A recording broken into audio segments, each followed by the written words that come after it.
دوستان عزیز، با یه سری ویدیوهای جدید در مورد شاگردان مسیح همراه شما هستیم.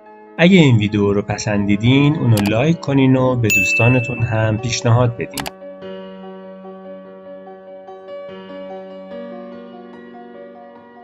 اگه با کتاب مقدس آشنا باشید میدونید که به دو بخش کلی تقسیم میشه. عهد عتیق که به رابطه قوم اسرائیل با خداوند میپردازه و عهد جدید که شامل زندگی و تعالیم عیسی و عملکرد پیروان نزدیکش بعد از او هست. بعضی از این پیروان نزدیک گروه خاصی بودند که زمان زیادی رو با او گذروندن و ما اونها رو رسولان مسیح مینامیم. فهرست این 12 رسول در 3 انجیل از 4 انجیل اومده. انجیل ها 4 کتاب اول عهد جدید هستند و هر کدوم از اونها زندگی، مرگ و رستاخیز مسیح رو شرح میدن. همونطور که توی این نمودار میبینید 3 انجیل اول فهرست اسامی 12 رسول رو به ما میدن.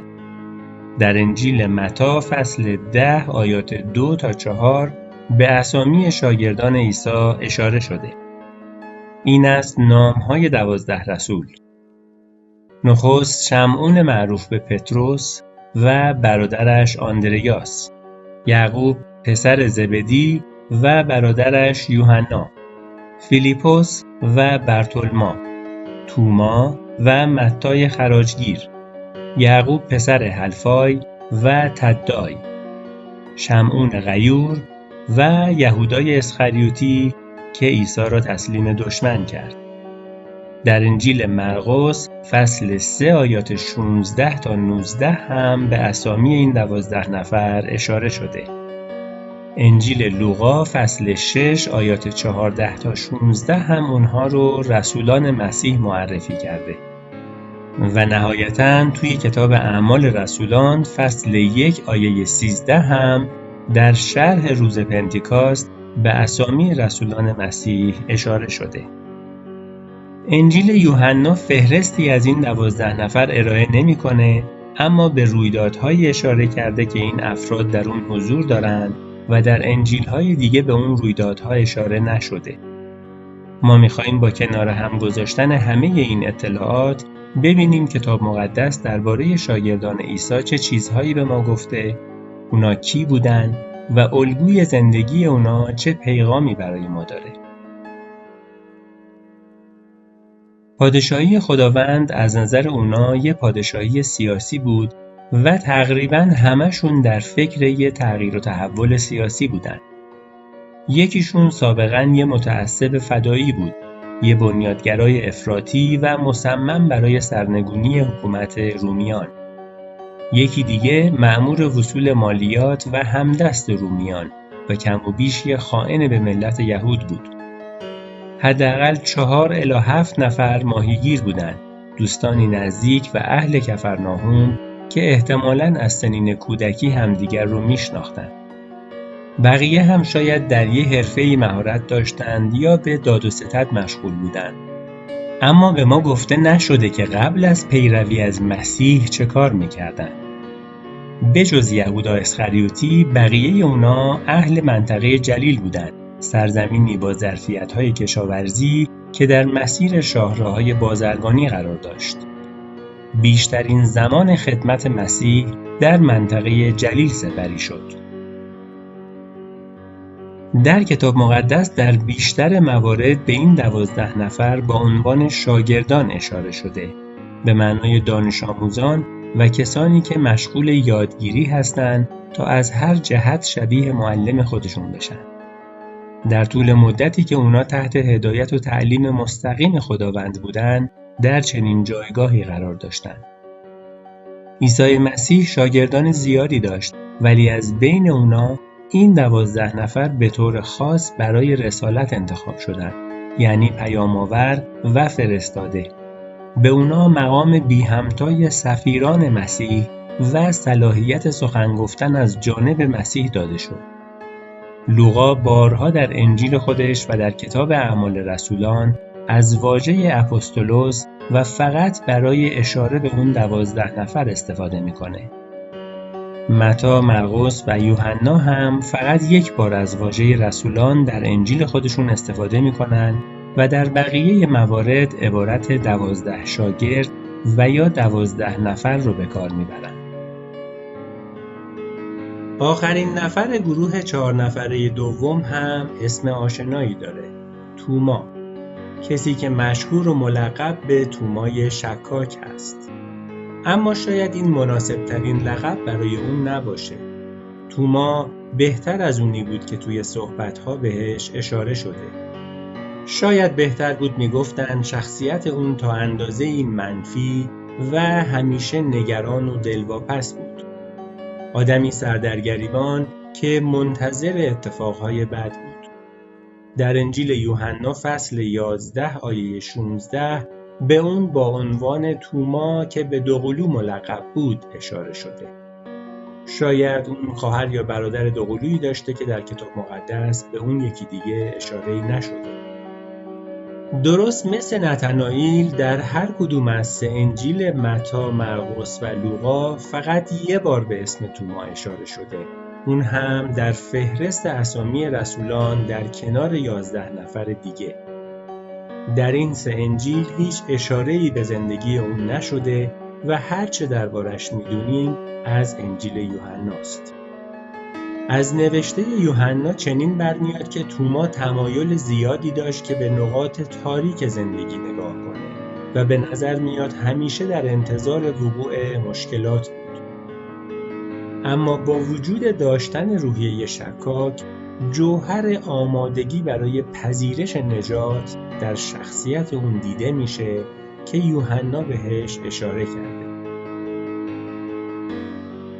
یوحنا برای اولین بار در فصل 11 انجیل خودش به توما اشاره میکنه. پس توما که به دوقلو ملقب بود به شاگردان دیگر گفت بیایید ما نیز برویم تا با او بمیریم. توما فقط یک جمله میگه، اما همون یه جمله اطلاعات زیادی درباره شخصیتش به ما میده. یوحنا در ابتدای فصل 11 انجیل خودش به شرح جزئیاتی درباره بیماری و مرگ ایلعازر پرداخته. عیسی اورشلیم رو ترک کرده بود چون میخواستن اونو بگیرن و بکشن. سپس باز به آن سوی رود اردن رفت، آنجا که یحیی پیشتر تعمید میداد و در آنجا ماند. گروه زیادی از مردم اومده بودند تا پیغام عیسی رو بشنوند. یوحنا می‌نویسه و بسیاری به این نتیجه رسیدند که اون همون مسیح موعود هست. از وقتی که شاگردان پیرو مسیح شده بودند، این پربارترین زمان مأموریتشون بود. مردم مشتاق و پذیرا بودند. روح‌ها در حال دگرگون شدن بودند و عیسی و شاگردانش به دور از مخالفت رهبران مذهبی اورشلیم خدمت خودشون رو انجام میدادند. اما اتفاقی افتاد که در مأموریت اونها توی بیابون وقفه ایجاد کرد. یوحنا می‌نویسه مردی ایلعازر نام بیمار بود. او از مردمان بیتانیا، دهکده مریم و خواهرش مارتا بود. مریم همان زنی بود که خداوند را با عطر تدهین کرد و با گیسوانش پاهای او را خشک نمود. اینک برادرش ایلعازر بیمار شده بود.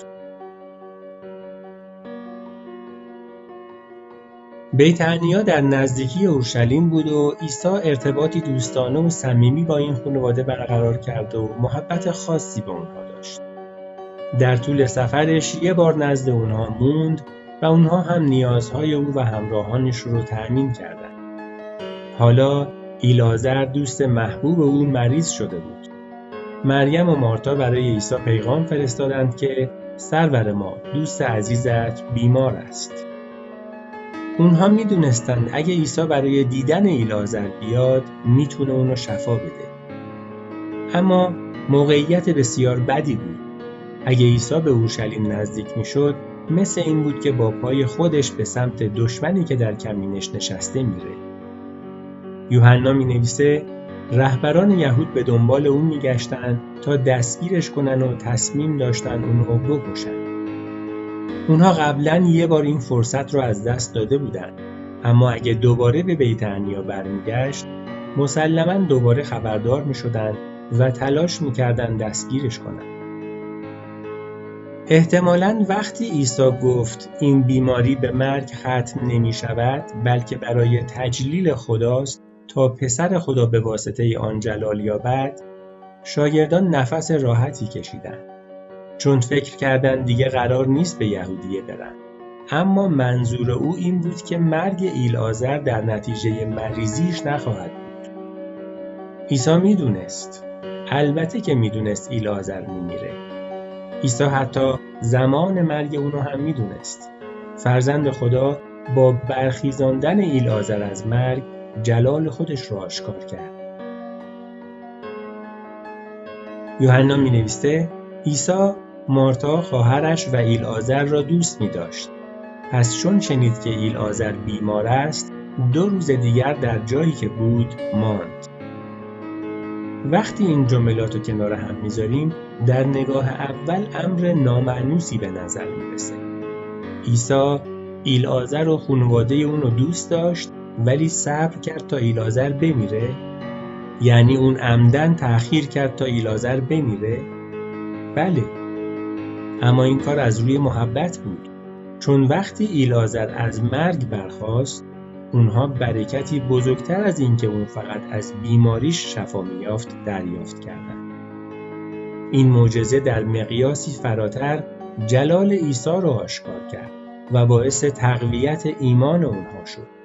بنابراین عیسی 2 روز دیگه موند تا 4 روز از مرگ ایلعازر بگذره و بعد به اونجا رفت.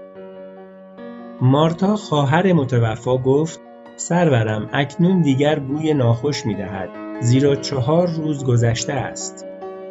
عیسی با حکمت و علم مطلق خودش میدونست که ایلعازر چه زمانی مرده. به همین دلیل کمی بیشتر تأخیر کرد و سپس به شاگردان خود گفت بیایید باز به یهودیه برویم. شاگردان فکر کردند این دیوونگیه و اعتراض کنان گفتند استاد دیری نمی‌گذرد که یهودیان می‌خواستند سنگسارت کنند و تو باز می‌خواهی به آنجا بروی؟ حقیقت این بود که اونها نمی‌خواستند به اورشلیم برگردند. خدمت در بیابان نتایج بسیار چشمگیری در بر داشت، اما تنها چیزی که در اورشلیم ممکن بود براشون اتفاق بیفته این بود که سنگسار بشن. به نظر اونها الان زمان رفتن به بیت عنیا نبود. اونجا تقریباً در معرض دید معبد و مرکز فرماندهی دشمنان سرسخت عیسی بود. پاسخ عیسی خیلی جالبه. آیا یک روز 12 ساعت نیست؟ کسی که در روز راه می رود لغزش نمی خورد زیرا نور این جهان را می بیند. اما اگر کسی در شب راه برود می لغزد زیرا در او هیچ نوری وجود ندارد.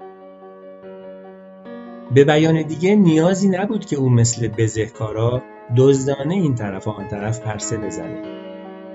اون تصمیم داشت تا کارش رو در روز روشن انجام بده. هر آدم عاقلی همین کار رو میکنه تا دچار لغزش و خطا نشه. کسانی که در تاریکی قدم برمی‌دارند در خطر لغزش قرار دارند. به خصوص افرادی مثل رهبران مذهبی که مخفیانه به دنبال راهی میگشتند تا او رو به قتل برسونند.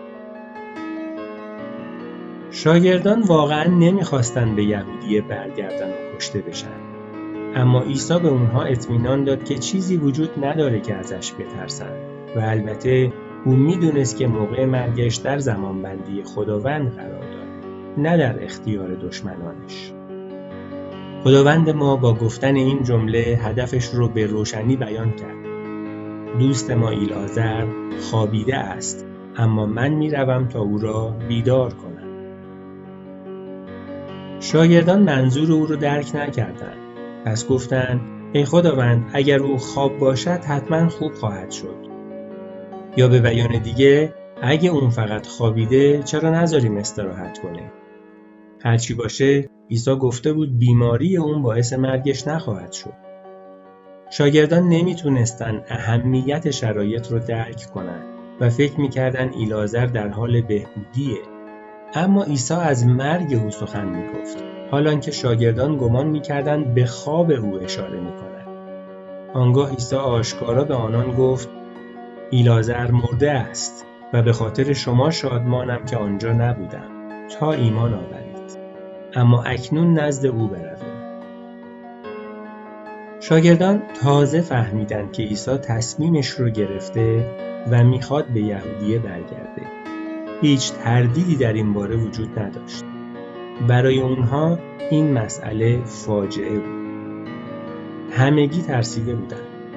اونها مطمئن بودند اگه عیسی به بیت عنیا برگرده کشته خواهد شد. اما او مصمم به رفتن بود. اینجا بود که توما صحبت کرد و برای اولین بار در نوشته‌های اناجیل می‌بینیم که اون خودی نشون میده. پس توما که به دوقلو ملقب بود به شاگردان دیگر گفت: بیایید ما نیز برویم تا با او بمیریم. البته که چنین نظر بدبینانه‌ای فقط مختص توماست. اما این یه بدبینی قهرمانانه است.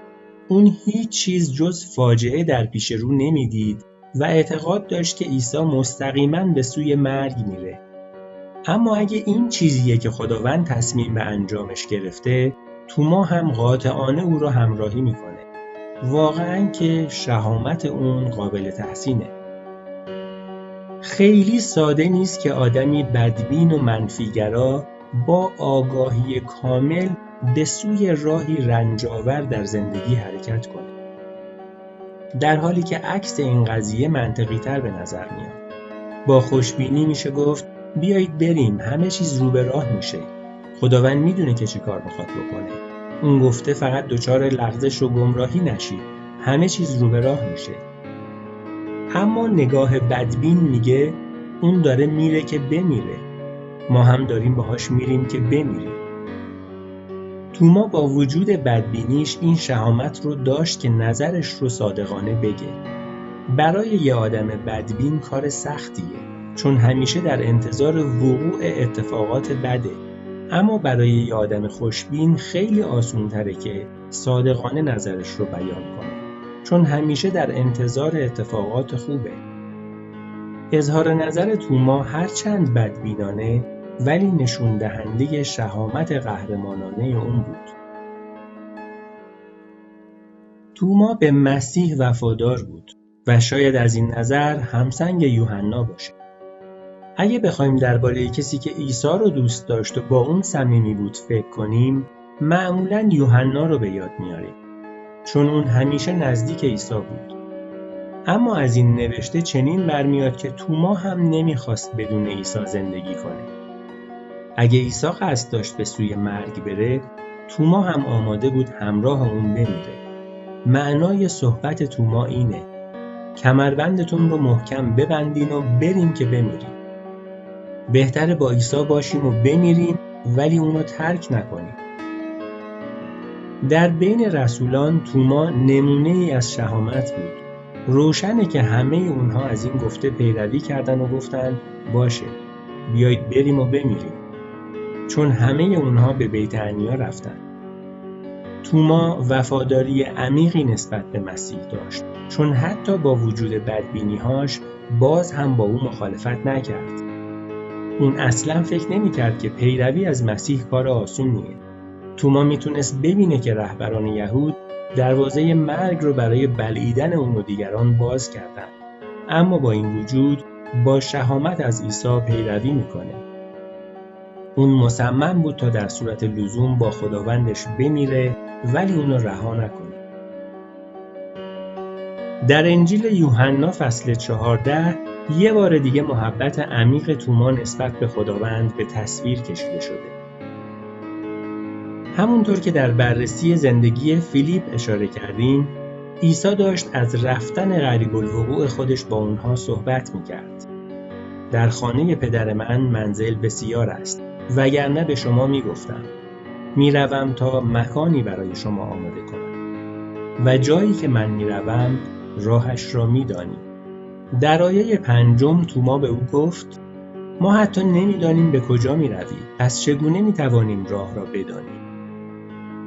دوباره شاهد بدبینی اون هستیم. در واقع اون داشت میگفت تو داری ما رو ترک میکنی و ما هرگز نخواهیم فهمید که تو کجا میری. ما حتی نمیدونیم چطور به اونجا بیاییم. پس بهتره با تو بمیریم تا این جدایی بین ما رخ نده. اگه همه با هم بمیریم، همگی با هم خواهیم بود. اما اگه تو به تنهایی بری، چطور میتونیم تو رو پیدا کنیم؟ ما حتی نمیدونیم چطور به اونجا بیاییم. این مرد محبت عمیقی داره. ارتباط اون با مسیح اونقدر قویه که اصلاً نمیخواد از اون جدا بشه. وقتی شنید عیسی از رفتن صحبت میکنه، قلبش شکست. داغون شده بود. فکر جدا شدن از مسیح ذهنش رو مغشوش کرده بود. توی اون چند سال اونقدر به عیسی دلبسته شده بود که راضی بود با اون بمیره، اما نمیتونست به زنده بودن بدون اون فکر کنه. وفاداری اون به مسیح واقعاً قابل تحسینه. جدا شدن از مسیح براش بسیار دشوار بود و سرانجام هم اون چه ازش میترسید اتفاق افتاد. تصویر بعدی از شخصیت توما رو در فصل 20 انجیل یوحنا می‌بینیم. بعد از مرگ عیسی همه شاگردان در حزن و اندوه بودند. همه اونها به استثنای توما تلاش می‌کردند همدیگر رو تسلی بدن. در انجیل یوحنا نوشته شده که هنگامی که عیسی آمد، توما یکی از آن 12 تن که دوقلو نیز خوانده می‌شد با ایشان نبود.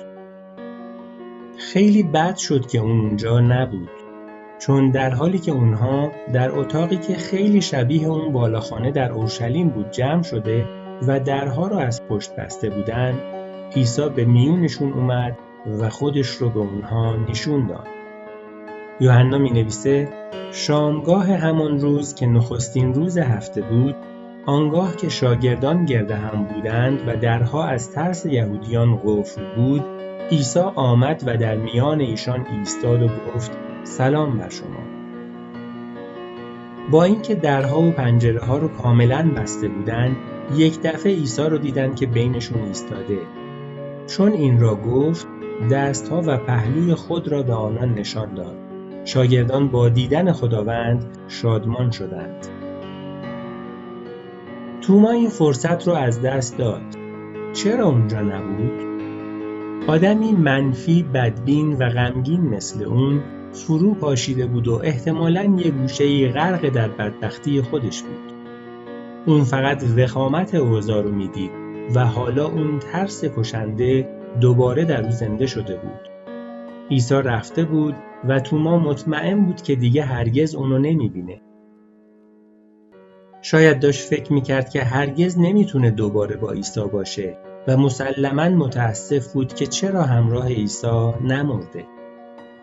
اون به شدت احساس تنهایی میکرد، احساس خیانت، پشت پا زدن و رها کردن خداوندش. اما دیگه کار از کار گذشته بود. کسی که اون عمیقاً دوستش داشت رفته بود و این قلبش رو آزار میداد. قلبش شکسته شده بود، ویران شده بود، له شده بود و فقط میخواست تنها باشه.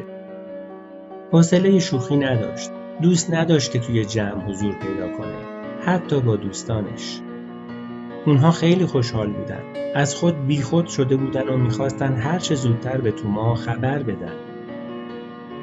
اما شخص بی‌حوصله‌ای مثل توما کسی نبود که به همین سادگی خوشحال بشه. خیلی خوب بود که این خبر حقیقت داشته باشه، اما اون هنوز یه بدبین ناامید بود و تنها چیزی که میتونست ببینه طرف بد قضایا بود.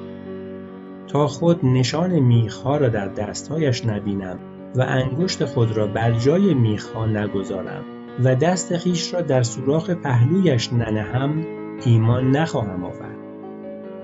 برای همینه که اونو تومای شکاک مینامن. اما درباره اون خیلی بدبین نباشید. فراموش نکنید که بقیه شاگردان هم تا قبل از اون که عیسی رو ببینن به رستاخیز او از مرگ باور نداشتن. مثلا انجیل مرقس فصل 16 میگه بعد از اون که مریم مجدلیه عیسی رو دید، مریم نیز رفت و به یاران او که در ماتم و زاری بودند خبر داد. اما آنها چون شنیدند که عیسی زنده شده، و مریم او را دیده است باور نکردند. اون دو شاگردی که از اورشلیم به طرف دهی می رفتند مسافتی طولانی رو با عیسی همراه بودند بدون اینکه اونو بشناسند و بعد که او رو شناختند بازگشتند و دیگران را از این امر آگاه ساختند، اما سخن ایشان را نیز باور نکردند. فقط وقتی عیسی در اون اتاقی که شاگردان دور هم جمع شده بودند ظاهر شد و زخم دستها و پهلوی خود را به آنان نشان داد، اون وقت بود که همگی باور کردند. شک و تردید توما از اون 10 نفر دیگه بیشتر نبود، بلکه حزن و اندوه اون عمیق‌تر بود. انجیل یوحنا فصل 20 آیه 26 میگه پس از 8 روز شاگردان عیسی باز در خانه بودند و توما با آنها بود. در آن حال که درها قفل بود، عیسی آمد و در میانشان ایستاد و گفت سلام بر شما. نیازی نبود کسی به عیسی بگه که توما چی گفته. اون به توما نگاه کرد و گفت انگشت خود را اینجا بگذار و دستهایم را ببین و دست خود را پیش آور و در سوراخ پهلویم بگذار و بی ایمان مباش بلکه ایمان داشته باش. خداوند با کمال محبت در بین اونها بود. توما دچار لغزش شده بود چون هنوز کم و بیش اسیر بدبینی و تردید بود، اما این لغزش از عشق شدید اون به خداوند ناشی می‌شد و بر اثر حزن و اندوه قلب شکسته و درد تنهایی برانگیخته شده بود.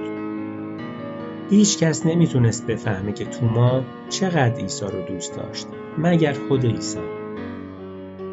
عیسی هم با اون مهربان و با محبت بود.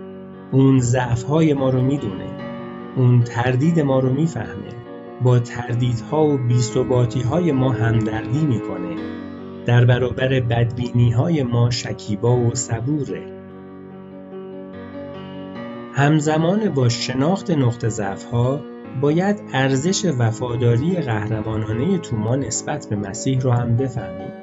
چیزی که باعث شد اون احساس کنه که بهتره بمیره ولی از خداوند جدا نشه. عمق ناامیدی اون اثباتی بر محبت عمیقش بود. اون وقت توما چیزی گفت که شاید عالی ترین کلامی باشه که ممکنه از زبان یک رسول گفته بشه.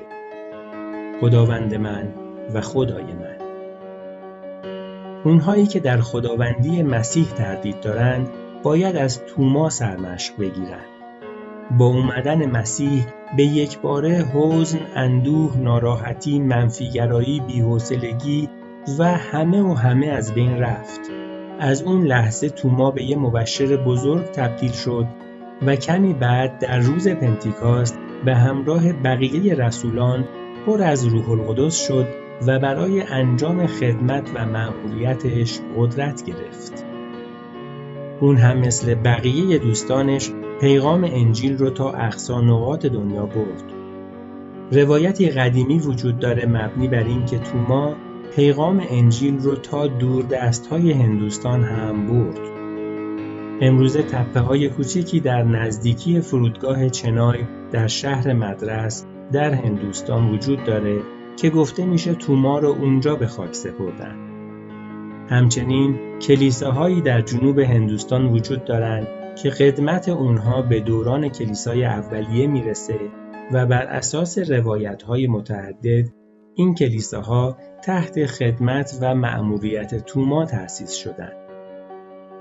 موثق‌ترین روایات میگن توما رو در میان نیزه‌ها دوان داد. شهادتی شایسته برای کسی که سالها از ایمانش میگذشت. کسی که جای نیزه رو بر پهلوی خداوندش دیده بود و مشتاق بود تا هرچه زودتر به او بپیونده. خیلی جالبه که خداوند از یه مأمور وصول باج و خراج مثل متی یا یه بدبین شکاک مثل توما استفاده میکنه. متی از بدترین گناهکاران بود، یه بدبخت نفرت انگیز و مطرود. توما هم قلبی ناشکیبا، شخصیتی مردد، عبوس و غمزده داشت. اما خداوند هر دوی اونها رو مثل بقیه دگرگون کرد. تا به حال به این فکر کردین که خداوند از چه افرادی استفاده میکنه؟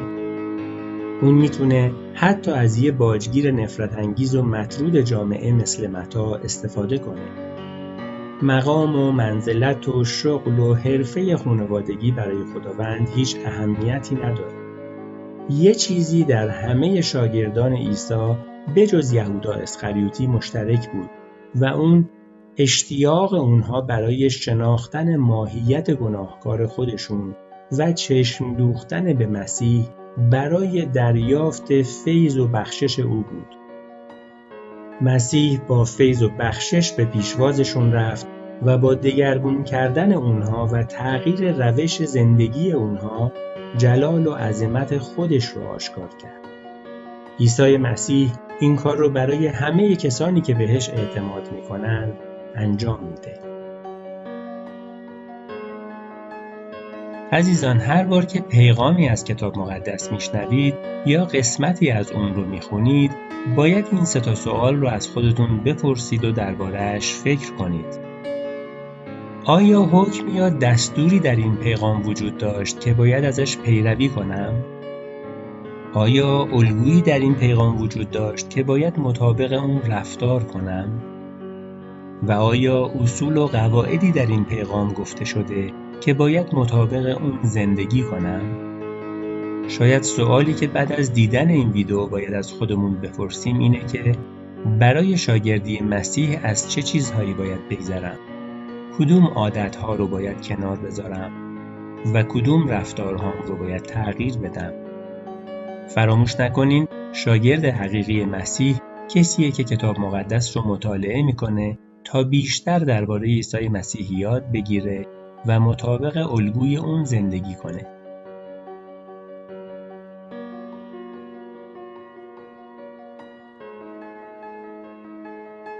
ممنون که با ما همراه هستین. اگه این ویدیو رو پسندیدین، روی دکمه سابسکرایب و لایک کلیک کنین و این ویدیو رو با دوستانتون به اشتراک بذارین.